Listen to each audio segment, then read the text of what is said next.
Hi, I'm Heidi Reynolds. I'm a reading specialist, and my summer research project is called Professional Learning Communities, Where Do the Specialists Fit? In 2013, I attended the PLC Institute in Minneapolis.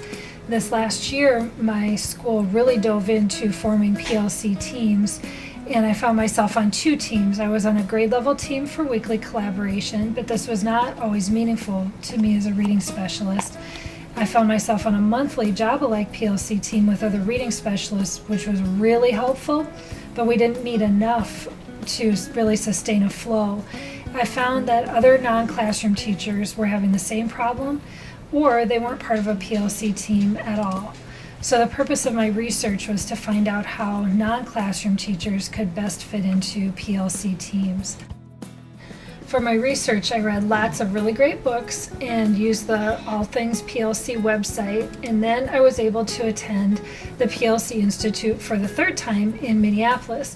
And here at this institute, my focus really was to find the answer to the question, where do the specialists fit in? So through my research, I discovered ways to ensure specialist teachers have enough time to collaborate, and from other experts like Louise Cruz, I found ways to focus these groups on student learning so that the collaboration is meaningful. So my conclusion is that it's important for all teachers to be engaged in powerful, collaborative teams that are meaningful to them, which are focused on student learning. We know this is what's best for teachers, and it's what's best for kids. My name is Mark Madison. I teach Algebra 2 at Sioux Falls Roosevelt High School, and my summer research project was to take the Algebra 2 book that we currently have, the new curriculum, and record examples with voiceover of every lesson that we teach throughout the school year. And then that is going to allow access on kids' Chromebooks that are in a program called R2 here at Roosevelt High School. Basically what I did is I recorded the sections from the book, worked out a few examples along with verbal explanations of each problem. I then created a wiki in order to store or hold all these video clips that I had. Each clip is between 5 minutes, and I think the longest one is maybe 20 minutes in length. So they can watch bits and pieces of it or all of it. They can hit pause if they need to hit pause. Just allows them access to explanations as they're working through the lessons that they have. It says, welcome to Algebra 2 R2. And as of right now, I just have Algebra 2 here as the first link. And then, again, I separated it into chapters. So let's say we were having difficulty on chapter 7, for example. I can go here and then click on maybe lesson 7.3. Where I'm having the difficulty. What you're going to see then is the lesson being presented along with a voice explaining how the problems work and how to solve each problem. If it gets used often enough, it's going to help these students that are in R2. It's going to help them hopefully get through the book, the chapters a little bit quicker, understand the material a little bit better possibly before having to ask the teacher that's in there a bunch of questions. Which hopefully in the long run will raise their semester exam scores, and will also raise their time to completion of the course. Along with that, my long-term goal is hopefully that more students will be graduating with their cohort group. Hi, I'm Shannon Ha Wheeler, and I teach at John Harris. I teach kindergarten, and I applied for the summer research grant, and it's called Breaking for Reading. And the program is basically for students in primary, kindergarten, and first grade that have just met the grade level expectations, and they've got the momentum going, and we want to keep them going with reading. So we have a small guided reading group. The group is 8 or 9 friends. We've got 2 groups, one at 9 to 10 and one at 10 to 11. And we meet with them with guided reading. We do a writing project. They take home a word work activity. And hopefully with that support at home, we'll see that students maintain or show growth throughout the summer. Hi, I'm Terry Hogarth, and I too teach at John Harris. I'm a 5th grade teacher. And like Shannon, my summer reading project is working with students again. It's called Breaking Through Again with Reading, but mine is more so called a Guided Reading Summer Instruction. for intermediate grades during the summer. It is a program designed for 8 weeks where students would come in and get guided reading books. We also work with word work, writing along with that, and the students and I are also working on a novel, kind of going through the process of the character development and comprehension strategies. Along with guided reading, we're working on with different genres as well. And these books that students are getting are highly engaged for the students. They're excited about the reading, and they're taking the ownership this summer to read. We also contracted with parents to say that we would like them to help support them at home and their help. And it's been a wonderful program so far for our students. My name is Hannah Miller, and I taught 4th grade at Hawthorne Elementary. The title of my summer research project is Making Data Meaningful for Both Students and Teachers. So to start off with, I followed the Solution Tree Workshop manual.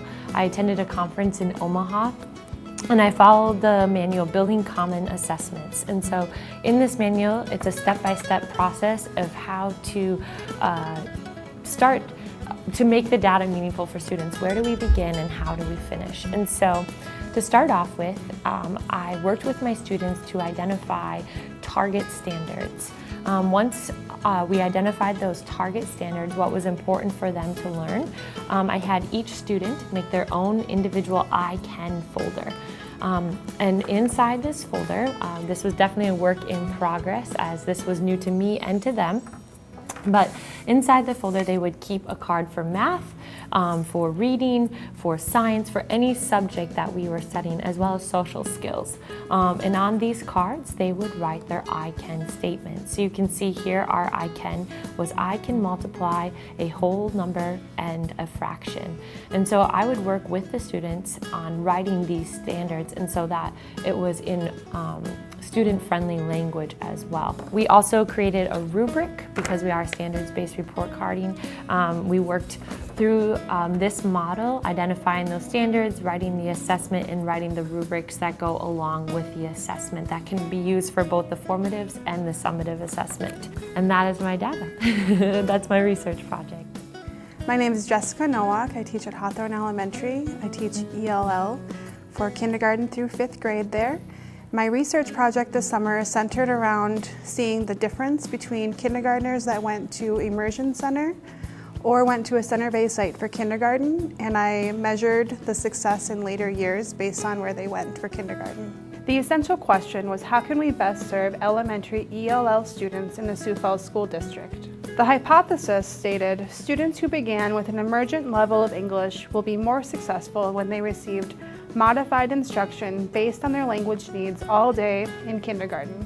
The rationale for this research is that many ELL students are entering kindergarten with few readiness skills and little knowledge of English. The methods used were to analyze ELL's yearly access test scores and compare those that attended kindergarten at the Immersion Center to those that attended a center-based site. The outcomes of the data were that the Immersion Center kindergartners' test scores improved faster at an average rate of 0.1416 per year.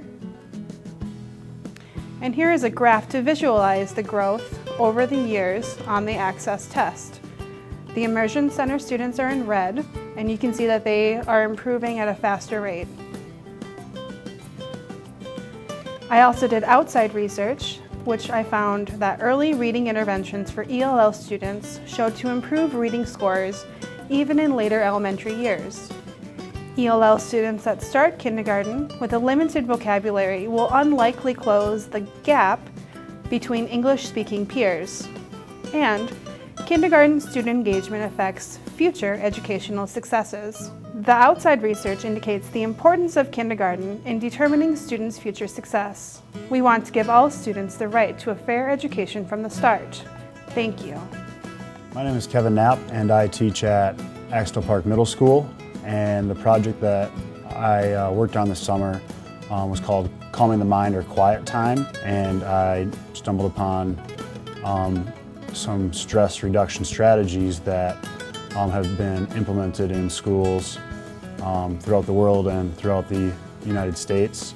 The ones that I looked closely at involved different types of breathing which have beneficial effects for the students' health and their ability to achieve academic success. The main program that I looked into was a quiet time program, which is a form of breathing that students or schools implemented, and there were some drastic changes that the administration and the staff saw in these high stress, high anxiety, low socioeconomic schools throughout the United States, specifically big inner city schools that are very diverse. And I researched and read articles, watched videos, some interviews with these principals and superintendents to see how the culture of the schools changed and the benefits that this had for the students.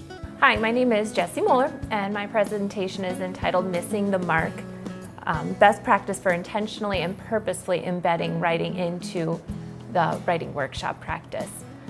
This project was done as we noticed, analyzing student data, that we were having a significant decrease in scores in our 5th grade in areas of writing and language, as well as our 4th grade scores. Research shows us that teaching of grammar mechanics is most effective when taught within the context of writers' workshops.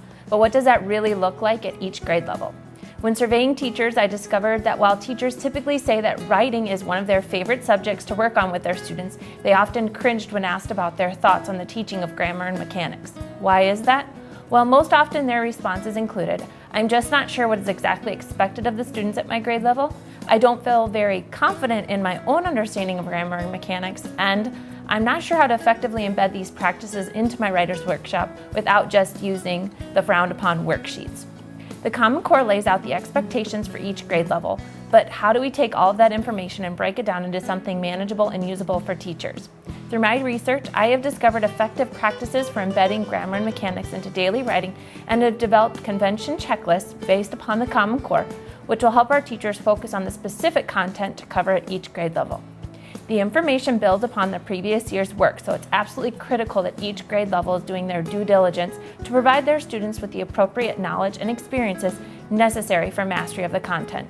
By helping to provide our teachers with easy access through the use of these checklists at each grade level for expectations, and providing them with the resources to help them better embed writing into their daily scores, we can help our students become better lifelong writers.